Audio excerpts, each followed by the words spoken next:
शिवरात्रि के दिन रात्रि को 12 बजे शंकर भगवान पर एक धतूरा चढ़ा दो। क्या चढ़ाना है? जम के बोलिए, धतूरा। ये शंकर भगवान को धतूरा चढ़ा दो। 12 बजे रात्रि को शिव जी पे धतूरा चढ़ाओ।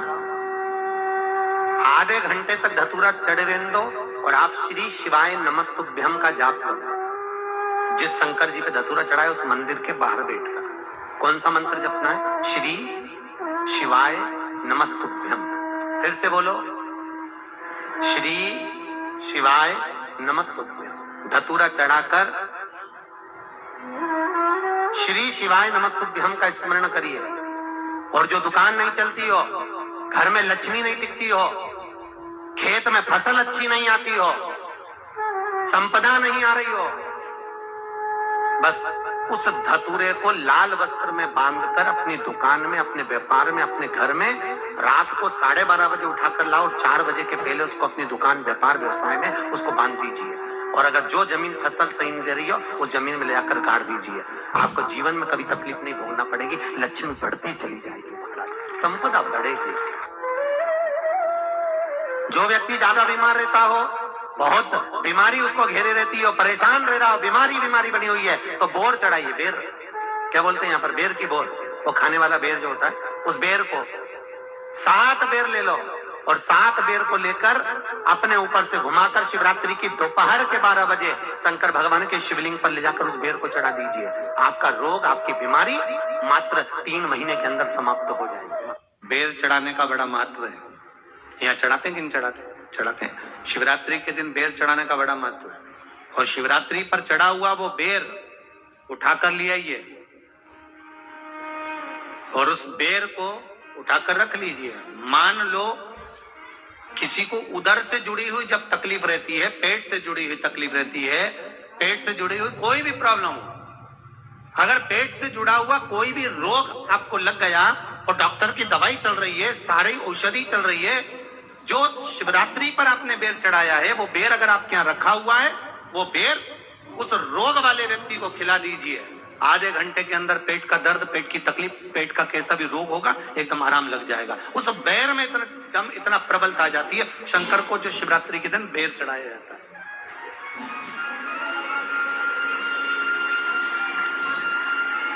भगवान शिव पर समर्पित हुआ वो बेर का इतना महत्व महाराज। और जो देवता को उठाने के लिए बोर समर्पित करा जाता है, बेर भाजी आंवला उठो देव सांवरा, उसको शंकर जी का भाव है, क्योंकि शिव जी का दर्शन भगवान नारायण उठते से ही करना चाहते हैं। सबसे पहले नेत्र खोले और मेरा शिव का दर्शन हुआ। बेर का भाव ही शिव का दर्शन का भाव।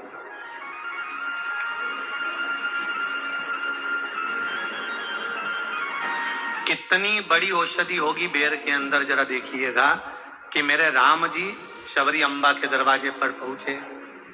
आप लोग भजन में लेते रहते हो, शबरी संवारे रास्ता आएंगे राम जी, मेरा भी धन्य जीवन बनाएंगे राम जी।